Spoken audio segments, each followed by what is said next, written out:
महाराष्ट्रात चौथ्या टप्प्यातील लोकसभा मतदारसंघातील प्रचार आता जोर धरू लागलाय।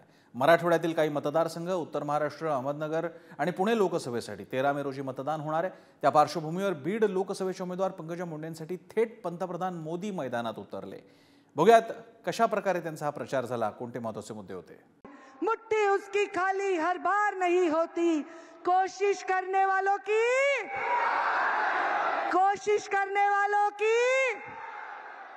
गोपीनाथ जी के पास मुझसे भी ज्यादा अनुभव था।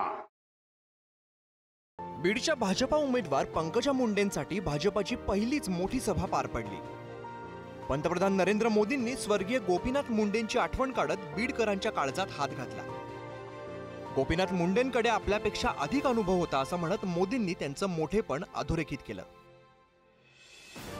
हमारे स्वर्गीय गोपीनाथ मुंडे जी से दिल का रिश्ता रहा है।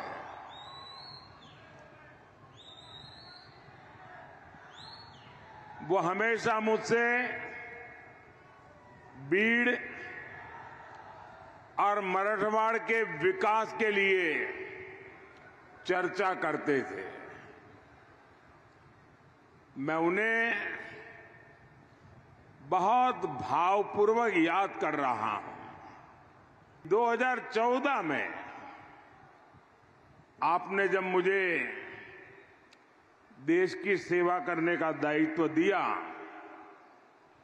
तब मैं देश भर में से गोपीनाथ जी जैसे साथियों को चुन चुन करके दिल्ली ले गया था, ताकि हम मिलकर के देश की सेवा करें। गोपीनाथ जी के पास मुझसे भी ज्यादा अनुभव था।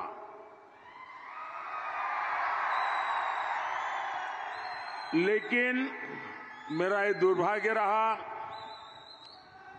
कि आने के कुछ ही समय में मुझे मेरे साथी को गंवाना पड़ा। बीड मतदारसंघात मराठा विरुद्ध ओबीसी असा सुप्त संघर्ष बघायला मिळतोय। शरद पवारांच्या राष्ट्रवादीने मराठा कार्ड खेळत बजरंग सोनवणेंना पंकजा मुंडेंविरोधात उतरवलंय। त्या पार्श्वभूमीवरती बीडमध्ये जरांगे फॅक्टर अधिक ठळकपणे जाणवण्याची शक्यता आहे। काही दिवसांपूर्वी बजरंग सोनवणेंनी आपल्या भाषणात मनोज जरांगेंचं नाव घेत मराठा समाजाची मतं आपल्याकडे वळवण्याचा प्रयत्न केलाय। हाच धागा मुख्यमंत्री एकनाथ शिंदेंनी पकडत काही लोक मराठा समाजात संभ्रम पसरवत असल्याचा आरोप केलाय। जरांगे पाटील यांची मागणी आहे, त्या मागणीला पाठिंबा देण्यासाठी त्याच्यावर मी विस्तृत असं काही बोलणार नाही की ओबीसी दिलं पाहिजे, नेचर दिलं पाहिजे, त्याला करायला लागला पाहिजे, याला मिळालं पाहिजे, मला माहित नाही। जरांगे पाटलांची जी मागणी आहे ती मागणी मी राष्ट्र सभागृहात मांडण्याचा याच्यासाठी मला खासदार करायचंय असं मी सर्वांना तुम्हाला म्हणतोय आणि तुम्ही त्याच्यासाठी मला मतदान द्यायचं। मराठा समाजामध्ये संभ्रम पसरवतात, पण आपल्या सरकारने मराठा समाजाला 10% आरक्षण दिलंय, ते टिकवलंय। ओबीसीला धक्का न लावता, इतरही समाजाला धक्का न लावता ते टिकवलंय। ज्यांनी द्यायला पाहिजे होतं त्यांनी दिलं नाही, परंतु दिल्यानंतर ते कोर्टात जातात। परंतु तुम्हाला मी सांगतो, आपलं सरकार मराठा समाजाला दिलेलं आरक्षण टिकवणार, कायद्याच्या चौकटीत बसवणार। म्हणून तुम्ही कुणाच्याही भूल थापांना बळी पडू नका, तुम्ही कुठेही दिशाभूल करणाऱ्याला बळी पडू नका, एवढीच आपल्याला मी विनंती करतो। पंकजा मुंडेंसाठी बीडच्या अंबाजोगाईत मोदींच्या झालेल्या सभेला रेकॉर्ड ब्रेक गर्दी उसळली होती। सभेसाठी उभारलेला मंडप पूर्ण क्षमतेनं भरल्याने नागरिकांना बाहेर थांबावं लागलं। पंकजा मुंडेंनीही आपल्या भाषणातून जातीवादावरती टीका केली। तसंच कोशिश करने वालों की हार नहीं होती ही कविता सादर करत पंकजा मुंडेंनी आपल्या भावनांना वाट मोकळी करून दिली।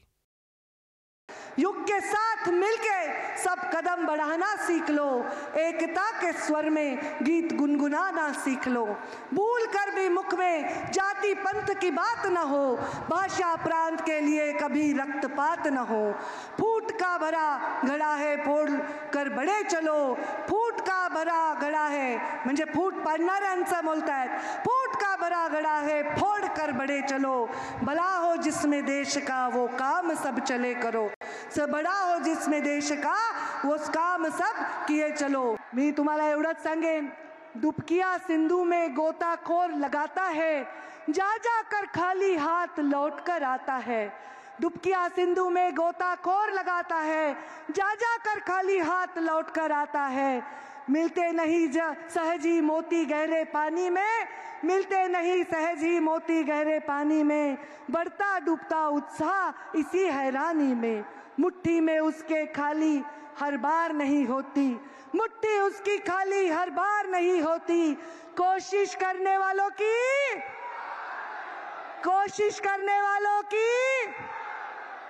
हार नहीं होती तो क्या होती है फिर? 2019च्या विधानसभा निवडणुकीत झालेल्या पराभवानंतर पंकजा मुंडेंना राजकीय वनवास भोगावा लागला.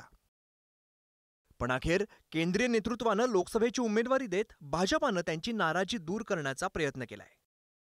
या निमित्तानं पंकजा मुंडेंच्या कारकिर्दीचा नवा अध्याय सुरू झालाय. त्यामुळे बीड लोकसभा निकालाकडे राज्यासह देशाचं लक्ष लागलंय. उदय नागरभोजे, पुढारी न्यूज, बीड.